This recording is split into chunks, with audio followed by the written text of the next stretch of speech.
आप सब लोगों का स्वागत है हमारे YouTube चैनल डेक्स टेक पर। इससे पहले हमने इलेक्ट्रीशियन मास्टरी का डे 1 और डे 2 का वीडियो डाला हुआ है।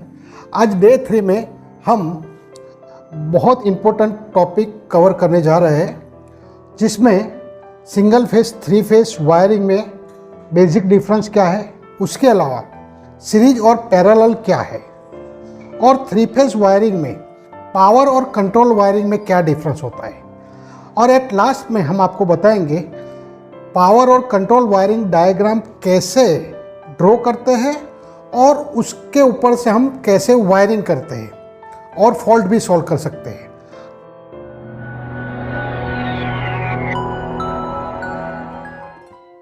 तो सबसे पहले बात करते हैं 3 फेस और सिंगल फेस वायरिंग में क्या डिफरेंस है, उसके वोल्टेज में क्या डिफरेंस है। तो जो हमारा वायरिंग घरों में आता है वो 230 वोल्ट फेज न्यूट्रल रहता है, और जो फैक्ट्री में रहता है या फिर बंगलोज में रहता है वो 3 फेस न्यूट्रल वायरिंग रहता है। तो जो सिंगल फेस का जन्म हुआ या फिर सिंगल फेस जो जहाँ से प्रोड्यूस हुआ वो 3 फेस में इसी हुआ। तो ये 4 लाइन है जो ट्रांसफार्मर्स में आती है 11 kV टू 415 वोल्ट से।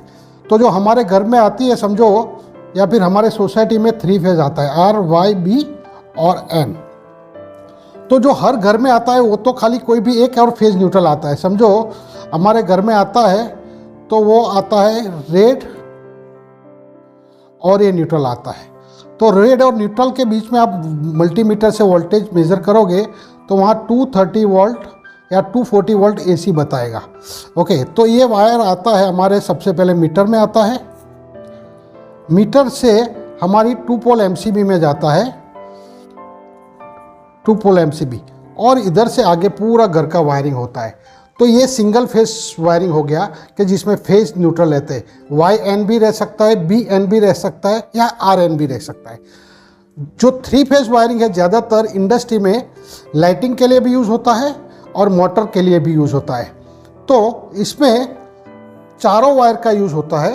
तो मेन डिफरेंस जो इसमें R और Y के बीच में होता है वो 415 वोल्टेज रहता है। समझो R और Y के बीच में 415, Y और B में भी 415 वोल्टेज रहते हैं। ये जो मैं इंडिया का स्टैंडर्ड वोल्टेज है वो बता रहा हूँ। और B और R के बीच में भी 415 वोल्टेज आपको बताएंगे। सेम सिंगल फेज में मीन्स जो घरों में आता है या फिर लाइटिंग के लिए यूज़ होता है वो आपको R और न्यूट्रल के बीच में 230 बताएंगे, Y और न्यूट्रल के बीच में 230 बताएंगे, B और न्यूट्रल के बीच में 230 वोल्ट AC बताएंगे। ये सब वोल्ट AC है, ये भी वोल्ट AC है, तीनों ऑल्टरनेटिंग करंट बोलते हैं। तो मेन डिफरेंस यही है कि जो इंडस्ट्री में यूज़ होता है मीन्स मोटर के लिए यूज़ होता है वो खाली 3 फेज होता है जिसमें न्यूट्रल नहीं होता। हाँ, न्यूट्रल उसके कंट्रोल सर्किट में यूज़ होता है, लेकिन जो मोटर को सीधा पावर जाता है वो RYB जाता है, और जो हमारे घर में जाता है वो तीनों फेस में से कोई भी एक फेस आता है और न्यूट्रल का यूज़ किया होता है। तो ये हमारा हो गया डिफरेंस 3 फेस और सिंगल फेस। उसके बाद आता है सीरीज और पैरेलल क्या होता है। जो सीरीज वायरिंग होता है उसमें सिंगल फेज की अगर हम बात करें, सिंगल फेज में सीरीज वायरिंग क्या होता है, तो आपने मंदिरों में या फिर जो त्योहारों में एक सीरीज लाइट देखी होंगी जो अलग अलग कलर्स में आती है। तो वो समझो वो 230 वोल्टेज पे चलती है। तो उसमें एक फेज हो गया और एक न्यूट्रल हो गया, और उसमें अलग अलग बल्ब लगे। तो ये सीरीज लाइट समझो 50 लैंप की है, टोटल उसमें 50 लैंप है, और ये फिर वापस आ गया। तो इसको सीरीज बोलते हैं, यानी ये फेज इसमें गया तो इसका जो दूसरा सिरा है उसमें हो गया, तो ये सीरीज लाइट बोलते हैं। तो ये 230 वोल्ट मीन्स इसमें क्या डिफरेंस है, सीरीज में वोल्टेज डिवाइड होंगे मीन्स 230 डिवाइडेड बाई 50 करेंगे तो आपका 4 पॉइंट समथिंग जो भी वोल्टेज है वो वोल्टेज हर एक लैंप को मिलेगा। तो वही हिसाब से ग्लो करना है और वही हिसाब से आपको लैंप की कैपेसिटी लेना है। तो ये सीरीज वायर हो गया।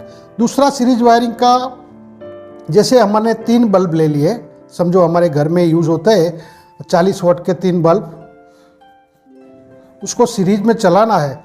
हालांकि ये सीरीज वायरिंग यूज़ नहीं होता है घरों में, लेकिन सीरीज वायरिंग में क्या फ़र्क है, इसको हमने फेज दे दिया, ये दूसरे का ये वायर से न्यूट्रल आ गया।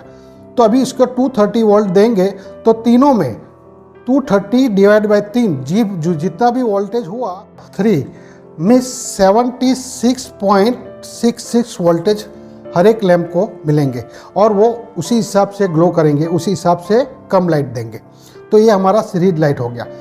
सिंगल फेज में दूसरा सीरीज लाइट कहाँ पे यूज़ होता है, तो जो हमारा फैन होता है वो उसका जो रेगुलेटर होता है उसमें भी सीरीज लाइटिंग का यूज़ होता है। तो समझ, ये हमारा फेज है और न्यूट्रल है। तो हमने एक स्विच के द्वारा हम सीधा फैन चलाएंगे। ये फैन का 2 वायर है, समझो ये फैन है, तो ये न्यूट्रल डायरेक्ट दे दिया, इसको डायरेक्ट दिया तो समझो ये 230 वोल्ट उसको पूरा मिल गया, तो वो फुल स्पीड पे चलेगा। लेकिन बीच में रेगुलेटर लगाना है, तो एक इसको वायर को काट दो, तो इधर आप एक रेगुलेटर लगा सकते हैं सीरीज में। तो ये इसमें रेजिस्टेंस थ्रू 1 2 3 4 5 अलग अलग स्पीड पे ये वोल्टेज कम करता रहेगा और इसकी स्पीड कम ज़्यादा होती रहेगी। तो ये फैन का एक हो गया। तो एक वायरमैन है, उसको 415 वोल्ट यूज़ करना है, उसके पास मल्टीमीटर नहीं है, तो कैसे करेगा? तो उसके पास 2 लैंप है, समझो ये 60 वाट के 2 लैंप है, तो उसको सीरीज किया और इसको समझो 415 में दिया, तो क्या होगा, ये आर और वाई में अगर टच करता है तो हर एक लैंप को, ये 2 लैंप है बराबर है, तो 415 डिवाइडेड बाई 2, तो हर एक लैंप को आपको 207 वोल्टेज मिलेगा, यानी ये फुल ग्लो होगा, यानी ब्राइटनेस होगा। तो ये 415 को मेज़र करने के लिए भी इलेक्ट्रिशियन यूज़ करते हैं। तो ये सीरीज का इतना ही काम था।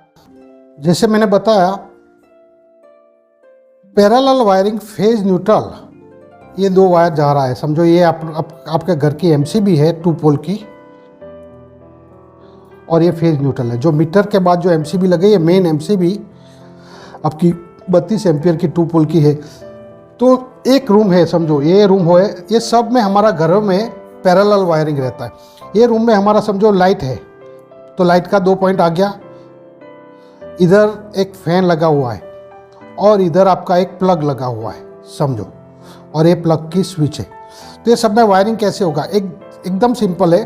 तो एक तो आपके इधर डोर के पास एक बोर्ड रहेगा, तो बोर्ड के पास 3 स्विच रहेगी, ओके।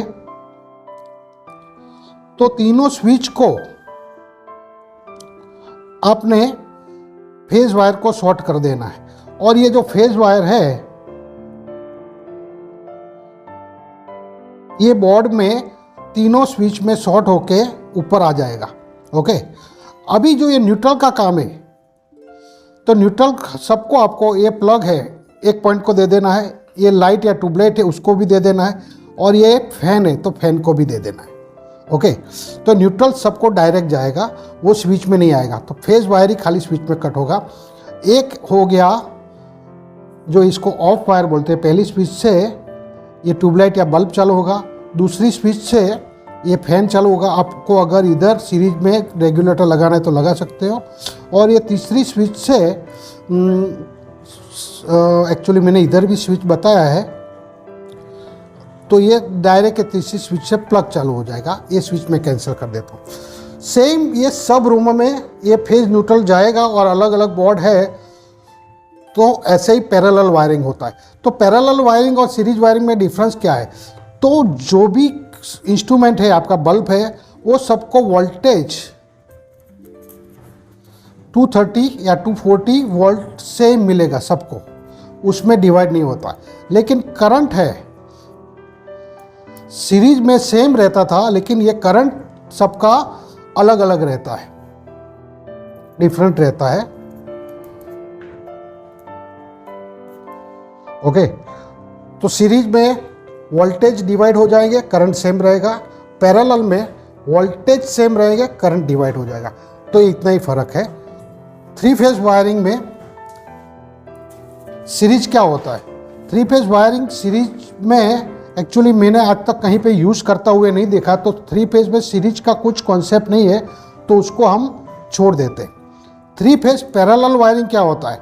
तो 3 फेज जो मोटर होता है कोई भी, तो उसके जो भी पैरेलल बोले तो जो रेल के पटरी होती है वो कहीं जुड़ती नहीं है, वो सीरीज नहीं होती, वो अलग अलग चलती है, इसीलिए उसको पैरेलल कहा गया। तो ये तीनों RYB मोटर को मिलेगा और ये मोटर चालू बंद होगी, तो इसको हम पैरेलल वायरिंग कहेंगे। ओके, जैसा हमने सिंगल फेज में देखा था। 3 फेज में सीरीज का कोई कॉन्सेप्ट नहीं है, तो ये सिंगल फेज और 3 फेज में सीरीज और पैरेलल हो गया। अभी हम देखते हैं पावर और कंट्रोल वायरिंग में क्या फ़र्क है। पावर और कंट्रोल वायरिंग, क्योंकि ये इलेक्ट्रिशियन के लिए बहुत ज़रूरी है। देखो, पावर वायरिंग इतना इजी है कि कोई भी वायरमैन है, कोई भी इलेक्ट्रिशियन है, कोई भी कर सकता है, क्योंकि पावर में कुछ दिमाग नहीं दौड़ाना है। तो मैं पावर वायरिंग का आपको पहले सिंगल फेज में बता देता हूँ कि जैसे अभी मैंने बताया, फेज न्यूट्रल सीधा जो जिसको लास्ट इंस्ट्रूमेंट को मिलता है स्विच के थ्रू, ये समझो 2 पोल स्विच है और ये अपना एक सिंगल फेज मोटर है, उसको ये स्विच ऑन किया और ये मोटर ऑन हो गई, तो इसको ये पावर वायरिंग कहते हैं। ये स्विच से डायरेक्ट चालू होता है। सेम ये 3 फेज में, ये सिंगल फेज हो गया। अभी ये सेम ये 3 फेज में भी ये मोटर है, तो इसमें 3 पोल MCB लिया समझो, और MCB ऑन किया और सीधा मोटर चालू हो गया। तो ये 3 फेज पावर वायरिंग बोलते हैं, पावर वायरिंग। ओके, उसके अलावा एक कंट्रोल क्या होता है? समझो आपका ये स्विच चालू है, NC हो गया बराबर, ये भी समझो ये भी मोटर चालू है, और पावर गया और पावर आ गया तो भी मोटर अपने आप चालू हो जाएगी। तो मेन लोग बीच में एक स्टार्टर लगाते हैं और एक प्रोटेक्शन डिवाइस लगाते हैं, तो मोटर का जो भी है वाइंडिंग प्रोटेक्ट रहता है। तो बीच में, इसके बीच में एक कॉन्टेक्टर और ओवरलोड रिले लगाते हैं या स्टार्ट स्टॉप बटन लगाते हैं। तो उससे क्या होता है, एक बार स्टार्ट किया उसके बाद में अगर लाइट भी जाती है और फिर से आती है तो वो स्टार्टर आपको चालू करना जाना पड़ता है। तो सिंगल फेस का अगर स्टार्ट ये मोटर देखना है तो सिंगल फेस की मोटर को कैसे स्टार्ट करते हैं, देखो इसका एक कॉन्टेक्टर ले लिया मैंने सिंबल में सब बताया था, एक C1 कॉन्टेक्टर ले लिया। अभी इसको 2 तरह से चालू करते हैं। ये अभी मैं पूरा जो वायरिंग में कैसे हम यूज़ करते हैं, इसका 3 एनो है। ओके, ये कॉन्टेक्टर का। तो ये कंट्रोल वायरिंग इधर ये A1 A2 जो है, सॉरी ये A1 और A2, ये जो भी उसमें न्यूट्रल दे दिया, और इधर हमने फेज वायर से एक खाली स्विच ले लिया समझो, तो इसको भी हम कंट्रोल वायरिंग बोल सकते हैं। और इधर आपने फेज दे दिया और जो न्यूट्रल आता है, न्यूट्रल इधर आ गया और ये जाएगा मोटर में। ओके, तो इससे भी क्या, कॉन्टेक्टर ये चालू करेंगे तो कॉन्टेक्टर चालू होगा, तो कॉन्टेक्टर से ये 3 वायर जो एनो है वो NC हो जाएगा। इसका हमने यूज़ नहीं किया है, तो मोटर आपका सिंगल फेज का स्टार्ट हो जाएगा। इसमें हमने 2 ही कॉन्टेक्ट यूज़ किए कॉन्टेक्टर के, लेकिन इसको स्टार्ट स्टॉप और उसके साथ में करना है तो थोड़ा आपको समझना पड़ेगा। वही चीज़ मैं अभी 3 फेज में आपको समझाता हूँ, क्योंकि वही कॉन्सेप्ट सिंगल फेज और 3 फेज में सेम रहता है। तो आइए देखते हैं। ये मैंने एक कॉन्टेक्टर ले लिया जिसका नाम है C1, और ये उसका 3 और 4 कॉन्टेक्ट रहते हैं, जो इसमें L1 L2 L3 कहते हैं, और ये 13-14 रहता है, हर एक कॉन्टेक्टर में सेम रहता है। तो इसको हमने RYB दे दिया उसके ऊपर। और RYB कहाँ से आएंगे, तो भाई एक आपको MCB रखनी पड़ेगी शॉर्ट सर्किट प्रोटेक्शन के लिए। तो एक आपका MCB आ गया। MCB कैसे तय करोगे, अगर आपका 5 HP का मोटर है तो डबल कर दो, तो 10 या 15 या 16 एम्पियर की आप MCB यूज़ कर सकते हो। ये आपका कॉन्टेक्टर हो गया। उसके बाद में आपको ओवरलोड प्रोटेक्शन चाहिए, तो इसको एक ओवरलोड रिले लगा दी कॉन्टेक्टर के बाद। उसके बाद ये जाएगा सीधा कॉन्टेक्टर के थ्रू मोटर में। मोटर का जो 3 वायर होता है उसमें जाएगा, 3 फेज मोटर है। अभी ये चालू बंद कैसे होगा, आप सीधा चालू करोगे तो ये तो कॉन्टेक्टर को तो एनो है, तो कॉन्टेक्टर की A1 A1 और A2 को जब तक फेज न्यूट्रल नहीं मिलेंगे तब तक ये तीनों NC नहीं होंगे। तो उसके लिए हमको क्या करना पड़ेगा, तो सबसे पहले जो स्टैंडर्ड वायरिंग रहता है तो उसमें कंट्रोल SP MCB रखते हैं 2 या 6 एम्पियर की, ओके, सिंगल पोल MCB। उसके बाद आता है, समझो आपको इमरजेंसी स्टॉप रखना है तो ये NC है, ये सीरीज वायरिंग है जो मैंने अभी बताया था। ये जितना भी कंट्रोल वायरिंग 3 फेज में रहता है वो पूरा सीरीज वायरिंग रहता है। तो ये EM स्टॉप रखा दिया और उसके बाद हमने एक स्टॉप जो रेड कलर का आता है, stop push button, EM stop, ये स्टॉप पुश बटन हो गया। उसके बाद में ये स्टैंडर्ड है, इतना सब स्टार्टर में ऐसा ही रहता है। उसके बाद में ये आ गया, हमने फेज दिया है, ओके, और ये फेज भी कहाँ से दिया, ये वाला जो R है उसी को हमने ये बना दिया बराबर, यही कंट्रोल वायरिंग का ले लिया। अभी ये स्टार्ट पुश बटन से A1 में सीधा जाएगा। तो अभी क्या होगा, इसको न्यूट्रल तो मिलता ही रहता है, न्यूट्रल भी हमको कंट्रोल सर्किट के लिए यूज़ करना है, ओके। तो आपको न्यूट्रल भी आपने इधर दे दिया, ये न्यूट्रल है, ओके, ये आपका RYB है।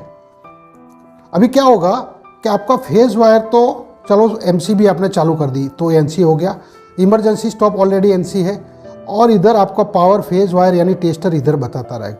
अगर आप ये पुश बटन दबाओगे तो क्या होगा, आपका A1 को कॉइल को पावर मिलेगा, कॉन्टेक्टर ऑन होगा, और जैसे A1 को पावर मिलेगा तो ये तीनों साथ में जुड़े हुए हैं, एक साथ में प्लंजर क्लोज होगा तो मोटर चालू होगी। लेकिन क्या होगा, ये छोड़ दोगे तो पावर तो बंद हो गया, तो इसको होल्ड करवाना रहता है। तो जो इसका 13-14 है कॉन्टेक्ट, इसको होल्ड ऑन कॉन्टेक्ट बोलते हैं। तो ये जो 13 नंबर को आपको इधर ज्वाइंट करना है और 14 को इधर ज्वाइंट करना है। तो ये क्या हो गया, एक बार खाली पुश करके छोड़ दिया तो आपका पावर कैसे चालू रहेगा, आप धीरे से समझ दो ये कॉन्सेप्ट। अगर होल्ड ऑन का समझ लिया तो आपने इलेक्ट्रीशियन का 30-40% कोर्स खत्म कर लिया। अभी क्या होगा, एक बार मैंने दबा तो दिया बराबर है, तो ये पावर तो इधर आ गया, और इधर आके अभी दबाया तो ये क्लोज हो गया, समझो ये अभी एक बार दबाया तो सब क्लोज हो गया।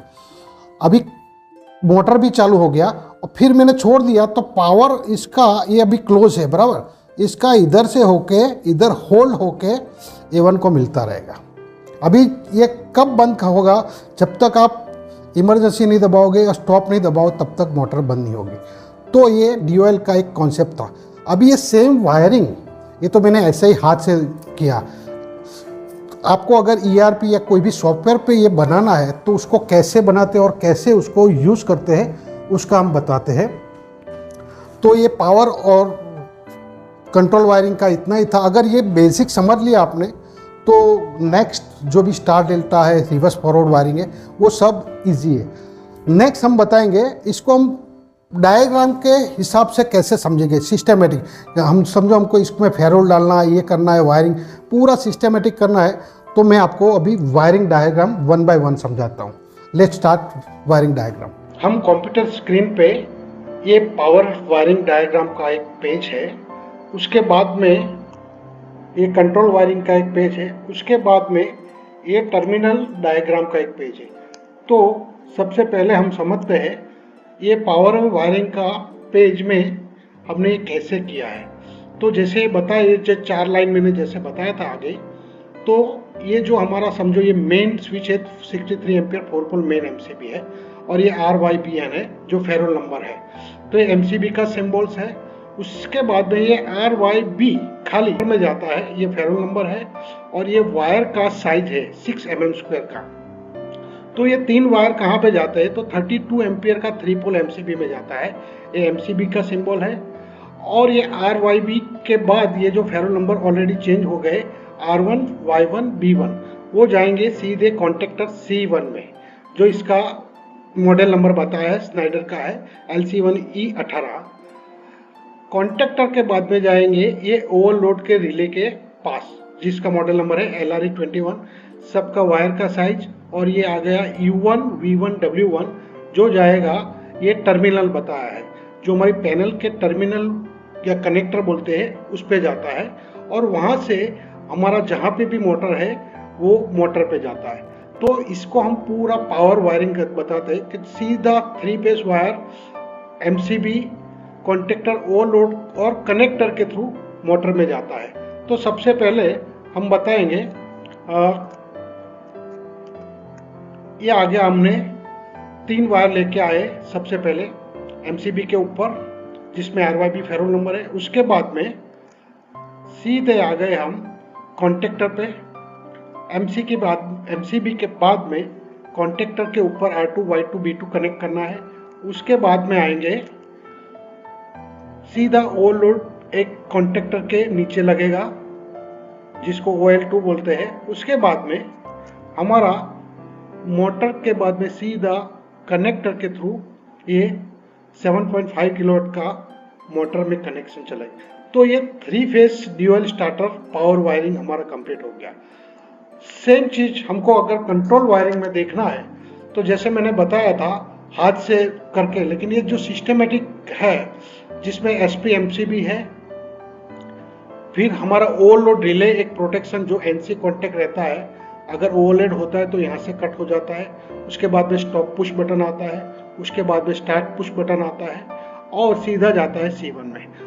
और C1 का जैसे मैंने बताया था 13-14 एनो कॉन्टेक्ट जो होल्ड ऑन रहता है वो इधर से बताया है, और ये ऑन होता है तो एक ऑन का लैंप है, और इधर से हमने एक केस C1 का NC लेके ऑफ का लैंप बताया है। अगर ओवरलोड ट्रिप होता है तो उसका एक एनो लेके हमने ट्रिप लैंप बताया। तो ये ड्यूअल स्टार्टर का एक स्टैंडर्ड डायग्राम है जो हर एक मोटर में ऑलमोस्ट सेम रहता है। ये कंट्रोल वायरिंग में जितने भी P1, P1 ये सब फेरो नंबर है। जो फेरो नंबर से आप करोगे तो आपको इजी रहेगा कौन सा वायर कहाँ जाता है, और आपको कभी भी फ्यूचर में फॉल्ट आता है वो ट्रेस आउट बहुत इजी तरह से कर सकते हो। उसके बाद में आता है हमारा टर्मिनल डायग्राम। ये सब वायरिंग तो हमने कर दिया, लेकिन अभी समझो कस्टमर को सीधा कस्टमर को करना है तो उसके ऊपर हमने टर्मिनल नंबर 1, 2, 3, 4 to 12 लिखा है।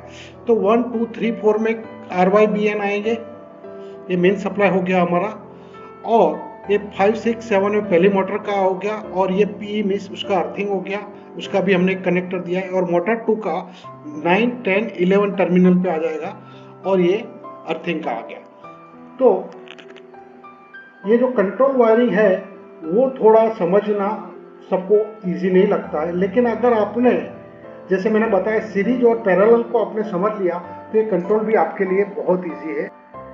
और उसमें अगर आपने ड्यूअल को प्रैक्टिकल करके समझ लिया तो आपके लिए बहुत इजी रहेगा। तो हम हमारे नेक्स्ट वीडियो में मोटर कितने टाइप की आती है, उसका star connection, delta connection, star delta connection with practical, ये ड्यूअल स्टार्टर का power wiring, control wiring complete करके बताएंगे। तो मिलते हैं हमारे नेक्स्ट वीडियो में। Thank you very much.